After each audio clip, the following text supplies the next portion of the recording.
बोलो भारत माता की। ಯಾಕೋ ನನ್ನ ಅಣ್ಣ ತಮ್ಮಂದರಲ್ಲಿ ಅಕ್ಕ ತಂಗಿಯರಲ್ಲಿ ಸ್ವಲ್ಪ ಜೋಶನ ತರೋಣ ಅಂತ ಹೇಳಿ ಏನಮ್ಮ ಬೋಲೋ ಕಾಂಗ್ರೆಸ್ ಪಾರ್ಟಿ ಕಿ। ಎಲ್ಲರಿಗೂ ನಮಸ್ಕಾರ। ವೇದಿಕೆ ಮೇಲೆ ಆಸೀನರಾದಂತ ಪ್ರದೇಶ ಕಾಂಗ್ರೆಸ್ ಪಕ್ಷದ ಎಲ್ಲ ಮಾಜಿ ಅಧ್ಯಕ್ಷರುಗಳೇ, ಮಾಜಿ ಮುಖ್ಯಮಂತ್ರಿಗಳೇ, ಕ್ಯಾಬಿನೆಟ್ ದರ್ಜೆಯ ಎಲ್ಲ ಸಚಿವರೇ, ಶಾಸಕ ಸಹೋದರರೇ, ಅದೇ ರೀತಿ ಕಾಂಗ್ರೆಸ್ ಪಕ್ಷದ ಪದಾಧಿಕಾರಿಗಳೇ, ಎಲ್ಲದಕ್ಕಿಂತ ಜಾಸ್ತಿ ಇವತ್ತು ಈ ಕಾಂಗ್ರೆಸ್ ಪಕ್ಷ ಕರ್ನಾಟಕ ರಾಜ್ಯದಲ್ಲಿ ಸದೃಢವಾಗಲಿಕ್ಕೆ ಕಾರಣವಾದಂಥ ನನ್ನ ಪಕ್ಷದ ಜೀವಾಳಾದಂಥ ನನ್ನ ಕಾರ್ಯಕರ್ತರೇ, ಮಾಧ್ಯಮದ ಸಹೋದರರೇ, ಇವತ್ತು ನಾವು ಕರ್ನಾಟಕ ಪ್ರದೇಶ ಕಾಂಗ್ರೆಸ್ನ ನೂತನ ಸಾರಥಿ ಶ್ರೀ ಬಿ.ಕೆ. ಹರಿಪ್ರಸಾದ್ ಅವರ ಈ ಒಂದು ಜವಾಬ್ದಾರಿಯನ್ನು ತೆಗೆದುಕೊಳ್ಳುವಂಥ ಅಧಿಕಾರ ಪದಗ್ರಹಣ ಕಾರ್ಯಕ್ರಮದಲ್ಲಿ ನೀವೆಲ್ಲರೂ ಭಾಗವಹಿಸಿದ್ದೇವೆ। ಬಂಧುಗಳೇ, 6 ವರ್ಷ ಹಿಂದೆ ಇದೇ ಒಂದು ಕಾರ್ಯಕ್ರಮವನ್ನು ಡಿ.ಕೆ. ಶಿವಕುಮಾರ್ ಅವರು ಅಧ್ಯಕ್ಷರಾದಂಥ ಸಂದರ್ಭದಲ್ಲಿ, ಕರೋನಾ ಸಂದರ್ಭದಲ್ಲಿ ಮಾಡಿದ್ದನ್ನು ನಾವು ಇವತ್ತು ನೆನೆಸಬೇಕಾಗತ್ತೆ। ಆ ಕಾರ್ಯಕ್ರಮ ಇಡೀ ಹಳ್ಳಿ ಗ್ರಾಮ ಪಂಚಾಯಿತಿಯ ಮಟ್ಟಕ್ಕೆ ಕಾರ್ಯಕರ್ತರು ಸಂಭ್ರಮಿಸಿದ್ರೆ, ಇವತ್ತು ಇಡೀ ಬೆಂಗಳೂರಿಗೆ ಕರ್ನಾಟಕದ ಮೂಲೆ ಮೂಲೆಯಿಂದ ಕಾರ್ಯಕರ್ತರು ಬಂದು ಈ ಕಾರ್ಯಕ್ರಮದಲ್ಲಿ ಭಾಗವಹಿಸಿ ಸಂಭ್ರಮಿಸ್ತಾ ಇದ್ದೀರಾ। ಇದು ಏನು ತೋರಿಸುತ್ತೆ ಅಂತಂದ್ರೆ, ಕರ್ನಾಟಕ ರಾಜ್ಯದಲ್ಲಿ ಕಾಂಗ್ರೆಸ್ ಪಕ್ಷ ಸದೃಢವಾಗಿದೆ, ಸಶಕ್ತೀಕರಣ ಹೊಂದಿದೆ ಅನ್ನೋದನ್ನ ತೋರಿಸುತ್ತೆ। ಬಂಧುಗಳೇ, ಇಲ್ಲಿಯವರೆಗೆ ನಮ್ಮ ಸುಮಾರು ನಾಯಕರು ಬಿ.ಕೆ. ಹರಿಪ್ರಸಾದ್ ಸಾಹೇಬರ ಸಂಘಟನೆ, ಪಕ್ಷ ನಿಷ್ಠೆ, ಪ್ರಾಮಾಣಿಕತೆ, ಅಧಿಕಾರಕ್ಕೆ ಯಾವತ್ತೂ ಕೂಡ ಅಂಟಿಕೊಳ್ಳದಂತ ಜಾಯಮಾನದ ಬಗ್ಗೆ ಎಳೆಯಾಗಿ ತಮ್ಮ ಎದುರುಗಡೆ ಇವತ್ತು ಹೇಳಿದ್ದಾರೆ। ಬಿ.ಕೆ. ಹರಿಪ್ರಸಾದ್ ಸರ್ 1980ರಿಂದ ಕಾಂಗ್ರೆಸ್ ಪಕ್ಷದಲ್ಲಿ ಸೇವಾದಳ ಆಗಿರಬಹುದು, NSU ಆಗಿರಬಹುದು, ಯೂತ್ ಕಾಂಗ್ರೆಸ್ ಆಗಿರಬಹುದು, ಕಾಂಗ್ರೆಸ್ ಪಕ್ಷದ ರಾಷ್ಟ್ರೀಯ ಕಾರ್ಯದರ್ಶಿ ಆಗಿರಬಹುದು, ಕಾಂಗ್ರೆಸ್ ಪಕ್ಷದ ರಾಷ್ಟ್ರೀಯ ಜನರಲ್ ಸೆಕ್ರೆಟರಿ ಆಗಿ ವಿವಿಧ ಹಂತದಲ್ಲಿ ಪಕ್ಷದಲ್ಲಿ ಸೇವೆಯನ್ನ ಸಲ್ಲಿಸಿದಂತವರಾಗಿದ್ದಾರೆ।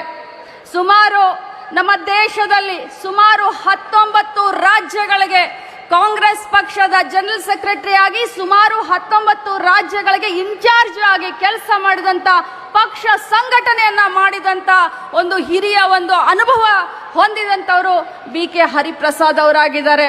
ಬಂಧುಗಳೇ, ಪಕ್ಷ ನಿಷ್ಠೆ, ಪ್ರಾಮಾಣಿಕತೆಗೆ ನಾವು ಬಹಳಷ್ಟು ಅವರನ್ನ ಸ್ಮರಿಸಬೇಕಾಗತ್ತೆ। ಇವತ್ತು ಡಿ.ಕೆ. ಶಿವಕುಮಾರ್ ಅವರು ರಾಜ್ಯದ ಮುಖ್ಯಮಂತ್ರಿ ಆಗಿದ್ದಾರೆ।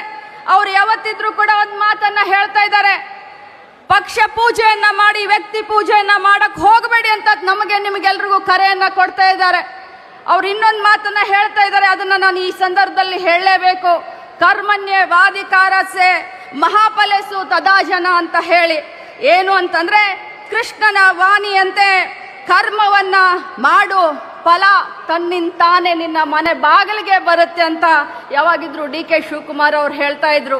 ಅವರ ಪಕ್ಷ ನಿಷ್ಠೆ, ಪ್ರಾಮಾಣಿಕ ಪಕ್ಷ ಸೇವೆಯನ್ನ ಮಾಡಿದ್ದಕ್ಕೋಸ್ಕರ ಇವತ್ತು ಹೈಕಮಾಂಡ್ ಆಗಿರಬಹುದು, ನಮ್ಮ ಮಾಜಿ ಮುಖ್ಯಮಂತ್ರಿಗಳಾದಂಥ ಸಿದ್ದರಾಮಯ್ಯನವರಾಗಿರ್ಬೋದು, ನಮ್ಮ ರಾಜ್ಯದ ಪ್ರತಿಯೊಬ್ಬ ಕಾಂಗ್ರೆಸ್ ಪಕ್ಷದ ಕಾರ್ಯಕರ್ತರಾಗಿರ್ಬೋದು, ನಾಯಕರಾಗಿರ್ಬೋದು, ಇವತ್ತು ನಾವು ಅವರನ್ನ ಮುಖ್ಯಮಂತ್ರಿ ಸ್ಥಾನದಲ್ಲಿ ನೋಡ್ತಾ ಇದ್ದೇವೆ। ಅವರು ಬಹಳಷ್ಟು ಕನಸನ್ನ ಹೊಂದಿದ್ದಾರೆ। ಅವರು ಇವಾಗ ಮುಖ್ಯಮಂತ್ರಿ ಆಗಿರಬಹುದು, ಆದ್ರೆ ತಾವು ಯಾವಾಗಿದ್ರು ಹೇಳ್ತಾ ಇರ್ತಾರೆ, ಮೊನ್ನೆ ನಡೆದಂತ ನಮ್ಮ ಶಾಸಕರ CLP ಮೀಟಿಂಗ್ ನಲ್ಲಿ ಹೇಳಿದ್ರು, ನಾನು ಮುಖ್ಯಮಂತ್ರಿ ಅಲ್ಲ, ನಾನು ಸೇವಕ, ನಾನು ಕಾಂಗ್ರೆಸ್ ಪಕ್ಷದ ಕಟ್ಟಾಳು ಅಂತ ಅನ್ನುವಂತ ಒಂದು ಭರವಸೆಯನ್ನ ಮತ್ತು ಸಂದೇಶವನ್ನ ನಮಗೆ ಹೇಳಿದ್ದಾರೆ। ಬಂಧುಗಳೇ,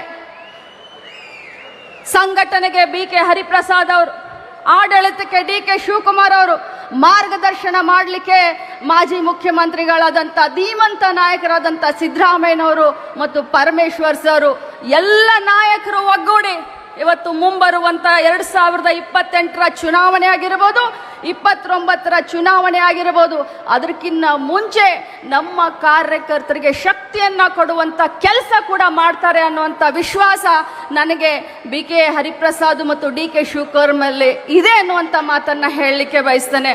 ಬಂಧುಗಳೇ, ಬಿಜೆಪಿಯವರು ಇವತ್ತು ನೋಡಿ, ನೀವು ಇಡೀ ದೇಶದಲ್ಲಿ ದ್ವೇಷದ ರಾಜಕಾರಣ, ಇಡೀ ದೇಶದಲ್ಲಿ ದ್ವೇಷದ ರಾಜಕಾರಣ ವಿಜೃಂಭಿಸುವಂತ ಸಂದರ್ಭದಲ್ಲಿ ಮೊನ್ನೆ ನಡೆದಂತ MLC ಎಲೆಕ್ಷನ್ ನಲ್ಲಿ ಕರ್ನಾಟಕ ರಾಜ್ಯದಲ್ಲಿ ಬಿಜೆಪಿ ಶಾಸಕರು, JDS-ನ ಶಾಸಕರು ಕಾಂಗ್ರೆಸ್ ಪಕ್ಷದ ಅಭ್ಯರ್ಥಿಯನ್ನ ಗೆಲ್ಲಿಸ್ತಾರೆ ಅಂತಂದ್ರೆ ಇದು ನಮ್ಮ ಕಾಂಗ್ರೆಸ್ ಪಕ್ಷ ಕೊಟ್ಟಂತ ಆಡಳಿತ, ಸರ್ಕಾರಕ್ಕೆ ಒಂದು ಗರಿ ಅನ್ನುವಂತ ಮಾತನ್ನ ಬಹಳಷ್ಟು ಹೆಮ್ಮೆಯಿಂದ ಹೇಳಲಿಕ್ಕೆ ಬಯಸ್ತೇನೆ.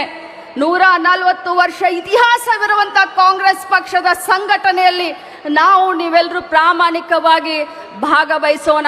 ಇವತ್ತು ಕಾರ್ಯಕರ್ತರು ಇದ್ರೆ ಪಕ್ಷ, ಪಕ್ಷ ಇದ್ರೆ ಸರ್ಕಾರ, ನೀವಿಲ್ದೆ ಸರ್ಕಾರ ಇರ್ಲಿಕ್ಕೆ ಸಾಧ್ಯನೇ ಇಲ್ಲ.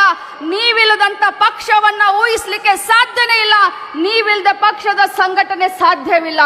ಇವತ್ತಿನ ಮುಖ್ಯಮಂತ್ರಿಗಳಾದಂತ DK ಶಿವಕುಮಾರ್ ಅವರು ಬಹಳಷ್ಟು ವಿನೂತನವಾದಂತ ವಿಶೇಷವಾದಂತ ಯೋಜನೆಗಳನ್ನ, ಕಾರ್ಯಕ್ರಮವನ್ನ ಯುವಕರಿಗೆ, ವಿದ್ಯಾರ್ಥಿಗಳಿಗೆ, ರೈತರಿಗೆ, ಮಹಿಳೆಯರಿಗೆ ತರುವಂತ ಕೆಲಸವನ್ನ ಮಾಡ್ತಾ ಇದ್ದಾರೆ.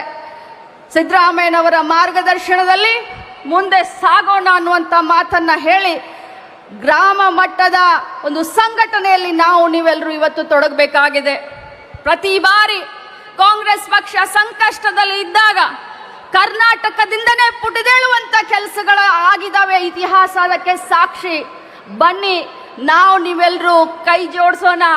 ಮತ್ತೊಮ್ಮೆ ಇಡೀ ದೇಶದ ರಾಜಕಾರಣದ ದಿಕ್ಸೂಚಿಯನ್ನ ಕರ್ನಾಟಕದಿಂದ ನಾವು ಕೊಡೋಣ ಅನ್ನುವಂತ ಶಪಥವನ್ನ ನಾವು ನೀವೆಲ್ಲರೂ ಮಾಡಬೇಕಾಗಿದೆ. ಬಂಧುಗಳೇ, ನಾನು ಆಯೋಜಕರಿಗೆ, ಎಲ್ಲ ನಮ್ಮ ಪಕ್ಷದ ವರ್ಕಿಂಗ್ ಪ್ರೆಸಿಡೆಂಟ್ಗಳಿಗೆ ನಾನು ಧನ್ಯವಾದವನ್ನ ಹೇಳಲಿಕ್ಕೆ ಬಯಸ್ತೇನೆ. ಅದ್ಭುತವಾದಂತ ಕಾರ್ಯಕ್ರಮದ ನಿಯೋಜನೆಯನ್ನ ಮಾಡಿದ್ದಾರೆ ಅಚ್ಚುಕಟ್ಟಾಗಿ. ಇತ್ತೀಚಿನ ದಿನದಲ್ಲಿ ಪ್ರಾಮಾಣಿಕವಾಗಿ ನಮ್ಮ GC ಚಂದ್ರಶೇಖರ್ ಅವರು ವರ್ಕಿಂಗ್ ಪ್ರೆಸಿಡೆಂಟ್ ಆದಮೇಲೆ ಬಹಳಷ್ಟು ವೇದಿಕೆ ಕಾರ್ಯಕ್ರಮ ಆಗಿರಬಹುದು, ಸಂಘಟನೆ ಆಗಿರಬಹುದು, ಹಗಲಿರುಳು ತಮ್ಮ ಒಂದು ಟೈಮ್ ಅನ್ನ ಕೊಟ್ಟು ವಿಶೇಷವಾದಂತ ಒಂದು ಕಾಳಜಿಯನ್ನ ವಹಿಸ್ತಾ ಇದ್ದಾರೆ. ಅದರ ಜೊತೆಯಲ್ಲಿ ನಮ್ಮ ಮಹಿಳಾ ಕಾಂಗ್ರೆಸ್, ಯೂತ್ ಕಾಂಗ್ರೆಸ್, NSUI, ಸೇವಾದಳ ವಿವಿಧ ಶಾಖೆಯ ಅಧ್ಯಕ್ಷಗಳು, ಪದಾಧಿಕಾರಿಗಳು ಬಹಳಷ್ಟು ಆಸಕ್ತಿಯನ್ನ ತೆಗೆದುಕೊಂಡಿದ್ದಾರೆ. ನೀವೆಲ್ಲರಲ್ಲೂ ಒಂದು ಕೊರಗಿದೆ. ಪಕ್ಷ ಸರ್ಕಾರಕ್ಕೆ ಬಂದು 3 ವರ್ಷ ಆಯಿತು. ಪಕ್ಷದಿಂದ ಇನ್ನೂ ಕಾರ್ಯಕರ್ತರನ್ನ ಗುರುತಿಸುವಂತ ಕೆಲಸ ಆಗಲ್ಲ ಅನ್ನುವಂತ ಒಂದು ಕೊರತೆ ಇದೆ. ಆದರೆ ನಾನು ನಿಮಗೆ ಭರವಸೆಯನ್ನ ಕೊಡ್ತೇನೆ, ಅತ್ಯಂತ ಶೀಘ್ರದಲ್ಲಿ ಈ ಎಲ್ಲ ನಿಮ್ಮ ಆಶೋತ್ತರಗಳನ್ನ ಈಡೇರಿಸುವಂತ ಕೆಲಸವನ್ನ ನಮ್ಮ ಮಾನ್ಯ ಮುಖಂಡರುಗಳೆಲ್ಲ ಮಾಡ್ತಾರೆ ಅನ್ನುವಂತ ಭರವಸೆಯನ್ನ ಕೊಟ್ಟು BK ಹರಿಪ್ರಸಾದ್ ಅವರ ಈ ಒಂದು ಸಾರಥ್ಯದಲ್ಲಿ ಮುಂಬರುವಂತ ಪ್ರತಿಯೊಂದು ಚುನಾವಣೆ, ಅದು ನಮ್ಮ ಬೆಂಗಳೂರು ಮಹಾನಗರ ಪಾಲಿಕೆಗೆ ಸಂಬಂಧಪಟ್ಟಂತದ್ದಿರಬಹುದು, ಜಿಲ್ಲಾ ಪಂಚಾಯತ್, ತಾಲೂಕ್ ಪಂಚಾಯತ್, ಗ್ರಾಮ ಪಂಚಾಯತ್ ಇಲೆಕ್ಷನ್ ಇರಬಹುದು, 28, 29ರ ಇಲೆಕ್ಷನ್ ಇರಬಹುದು, ಅವರ ಸಂಘಟನೆ ಜೊತೆಯಲ್ಲಿ DK ಶಿವಕುಮಾರ್ ಅವರ ಆಡಳಿತ, ಚಾಣಕ್ಯ ನೀತಿಯನ್ನು ಉಪಯೋಗಿಸಿಕೊಂಡು ಕರ್ನಾಟಕ ರಾಜ್ಯವನ್ನ ಮತ್ತೆ ಕಾಂಗ್ರೆಸ್ ಕಾರಣ ಮಾಡುವತ್ತ ನಾವು ಹೆಜ್ಜೆ ಇಡೋಣ ಅಂತ ಮಾತನ್ನ ಹೇಳಿ, ತಮ್ಮೆಲ್ಲರಿಗೂ ಕೂಡ ಇಷ್ಟೊಂದು ಸಂಖ್ಯೆಯಲ್ಲಿ ಇಲ್ಲಿ ಭಾಗವಹಿಸಿ ನಮ್ಮೆಲ್ಲರ ಆತ್ಮವಿಶ್ವಾಸವನ್ನ ಹೆಚ್ಚಿಗೆ ಮಾಡಿದ್ದಕ್ಕೆ ತಮ್ಮೆಲ್ಲರಿಗೂ ಕೂಡ ನಾನು ವಂದಿಸಿ, ಈ ಒಂದು ವೇದಿಕೆ ಮೇಲೆ ಇರುವಂತ ಎಲ್ಲ ನಾಯಕರಿಗೂ ಕೂಡ ವಂದಿಸಿ ನನ್ನ ಮಾತನ್ನ ಮುಗಿಸ್ತೇನೆ. ಜೈ ಹಿಂದ್, ಜೈ ಕಾಂಗ್ರೆಸ್.